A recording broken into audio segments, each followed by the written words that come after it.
할렐루야. 좋으신 하나님을 찬양합니다. 영광 감사 올려드립니다. 오늘도 여호와일의 날입니다. 주님과 동행하는 복된 날 되기를 축원드립니다. 자, 오늘은 전도서 5장 10절로 17절 말씀 묵상합니다. 기도합니다. 하나님을 사랑합니다. 은혜를 사모합니다. 주의 보혈을 의지합니다. 우리의 모든 죄와 허물을 사하셔서 주의 이름을 의지해 간구하오니 우리의 마음과 눈과 귀를 열어 하나님의 말씀의 깊은 것들을 보고 듣고 깨달으며 믿음에 서는 귀한 시간 되기를 원합니다. 전도서의 말씀들을 사모하고 이 말씀의 깊은 것들을 깨달아 하나님을 경외하는 지혜로운 삶 가운데 서게 하옵소서. 종을 낮추시고 겸손하게 하시고 오직 말씀의 도구만 되기를 원합니다. 오늘도 사모하는 모든 영혼들을 만족해 하실 하나님을 찬양합니다. 예수님의 이름으로 기도합니다. 아멘. 자, 10절 봅니다. 은을 사랑하는 자는 은으로 만족하지 못하고 풍요를 사랑하는 자는 소득으로 만족하지 아니하나니 이것도 헛되도다.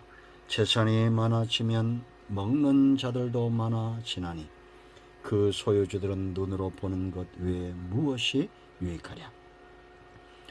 노동자는 먹는 것이 많든지 적든지 잠을 달게 자거니와 부자는 그 부요함 때문에 자지 못하느니라. 내가 해 아래에서 큰 패단되는 일이 있는 것을 보았나니 곧 소유주가 재물을 자기에게 해가 되도록 소유하는 것이라. 그 재물이 재난을 당할 때 없어지나니 비록 아들을 낳았으나 그 손에 아무것도 없느니라. 그가 못해서 벌거벗고 낳았은즉 그가 나온 대로 돌아가고 수고하여 얻은 것을 아무것도 자기 손에 가지고 가지 못하리니 이것도 큰 불행이라. 어떻게 왔든지 그대로 가리니 바람을 잡는 수고가 그에게 무엇이 유익하랴. 일평생을 어두운 데서 먹으며 많은 근심과 질병과 분노가 그에게 있느니라. 할렐루야. 하나님의 말씀은 우리 삶 가운데 응답이 되고 우리의 영혼과 우리의 삶을 복되게 하는 말씀인 것을 믿습니다. 양이 꼴을 사모하듯이 말씀을 사모합니다. 여러분, 우리는 다 행복하게 원하죠. 행복과 짝하는 것은 만족입니다. 만족할 수 있는 것. 만족하지 못하면 행복할 수 없습니다.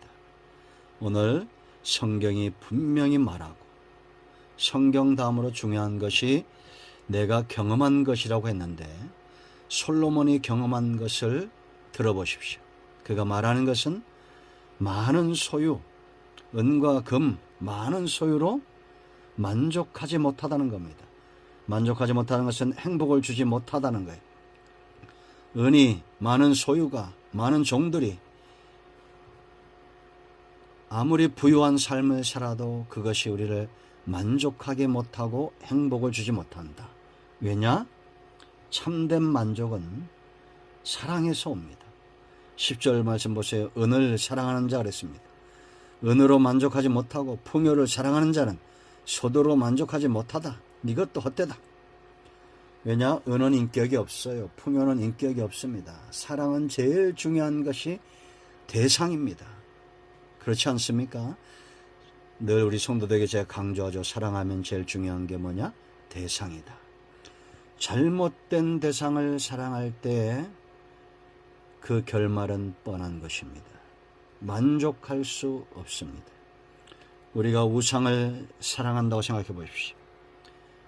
나무를 갖다가 돌을 갖다가 철을 가져다가 사람의 형상을 만들고 동물의 형상을 만들고 사람도 이제는 사람도 아니고 동물도 아닌 이상한 것들, 머리는 짐승이고 몸은 사람인 것을 만든다고 해서 그것이 신령합니까? 그것에 인격이 있나요? 사랑할 수 없습니다. 말이 통하지 않아요. 사랑의 대상이 될 수 없어요. 그러나 하나님은 인격적인 분입니다. 살아계신 분입니다. 그러므로 우리가 목숨을 다하고 힘을 다하고 뜻을 다해서 사랑할 수 있는 존재가 되시는 겁니다. 사랑의 대상은 살아있는 존재가 되어야 됩니다. 잘못된 대상을 사랑하지 마십시오. 돈, 은혜는 인격이 없어요. 풍요에는 인격이 없습니다. 하나님 외에는 사랑의 대상이 될 수 없습니다. 자, 근심을 주는 것에는 만족이 없어요. 두 번째, 근심을 주는 것. 근심이 없어야 만족이 있고 행복이 있는데, 소유가 많은데 오히려 근심은 더 커집니다. 11절 보세요. 재산이 많아지면 먹는 자들도 많아지나니 그 소유주들은 눈으로 보는 것 외에 무엇이 유익하랴. 눈으로 보기에 우리나라 말에 이런 말 있죠. 빛 좋은 개살구다. 딱 적당한 말입니다. 눈으로 보기엔 참 좋죠. 여러분, 삼성 같은 기업들이 얼마나 대단합니까? 크죠. 그러나 근심이 없을까요? 그 수많은 사람들을 먹여 살려, 어떤 분이 그 대기업들을 찾아보니까 관련된 중소기업 하면서 수백만 명이 된대요. 그들을 다 먹여 살려야 되는 근심이 있습니다. 자, 12절 보세요. 노동자는 먹는 것이 많든지 어쩐지 잠을 달게 잔다는 겁니다. 부자는 그 부유함 때문에 자지 못하느니라. 그걸 지키려니 근심이 되죠. 그러나 노동자는 단잠을 자요. 땀을 흘리고 수고하고 하나님의 말씀에 매인바되어 있기 때문입니다. 단잠을 잡니다. 부자는 그 부유함 때문에 자지 못합니다. 자, 13절 말씀 보세요. 내가 해 아래에서 큰 패단되는 일이 있는 것을 보았나니 그 소유주가 재물을 자기에게 해가 되도록 소유하는 것이라. 살인사건이 가장 많이 일어나는 요인이 뭡니까? 돈 때문이죠. 부모도 형제도 재산 때문에 막 죽입니다. 참 큰 패단이죠. 분쟁도 제일 많이 일어납니다. 중범죄가 가장 많이 일어나는 것이 바로 이 돈 때문에 중범죄도 가장 많이 일어나고 사람들을 근심하게 하고 자기에게 해가 되도록 지키고 14절 말씀도 보세요.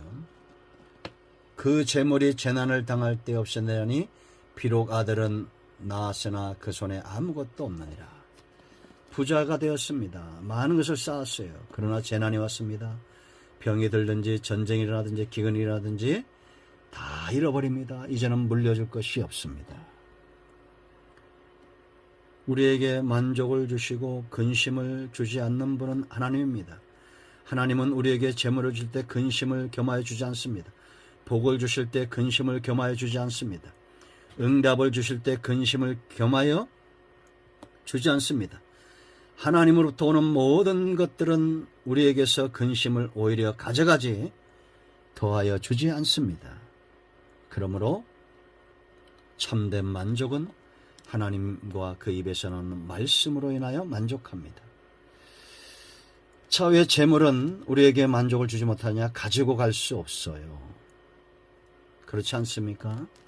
알렉산더 대왕이 죽을 때 관 밖으로 손을 내어놨다고 하는 이야기가 전설처럼 내려오죠. 세계를 정복하는 왕이었지만 아무것도 가져가지 못한다. 그것을 보여주고자 했던 거죠. 여러분 15절 보세요. 그가 못해서 벌거벗고 나왔은즉 그가 나온 대로 돌아가고 수고하여 얻은 것을 아무것도 자기 손에 가지고 가지 못하리니. 이것은 부유한 자나 가난한 자나 다 일반입니다. 우리가 어떤 능력 있는 사람도 부유한 자도 외면할 수 없는 것 바로 죽음이죠. 넘어설 수 없는 것 죽음입니다. 사람의 힘으로 감당하지 못하는 것 죽음입니다.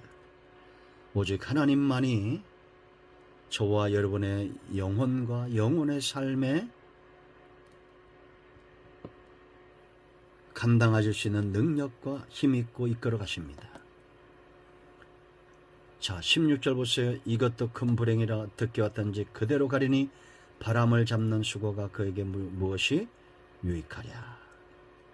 헛된 욕심, 탐욕은 바람을 잡는 거와 똑같다는 겁니다. 재물에 대한 집착입니다.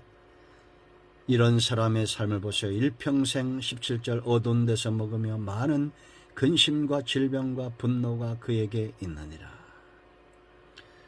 어두운 데서 먹어요. 불의한 방법으로 재산을 얻습니다. 친구가 없습니다. 결국은 근심과 질병과 그것을 지키고자 하는 싸움에서 나오는 분노에 휩싸여 살아갑니다. 참 불행한 인생이 아닙니까? 그러므로 참으로 사람의 행복은 소유에 넉넉한 데 있지 않고 하나님을 경외함으로 하나님께서 주시는 분복을 누리는 것이 사람에게 행복입니다. 기도합니다. 예수님의 이름을 의지하기도 합니다. 이 말씀대로 되게 하여 주시옵소서. 우리 가운데 마음이 상한 자, 병든 자 치유하시고 회복시켜 주시기를 원합니다. 예수님의 이름으로 사모하며 축복하며 기도합니다. 아멘. 할렐루야.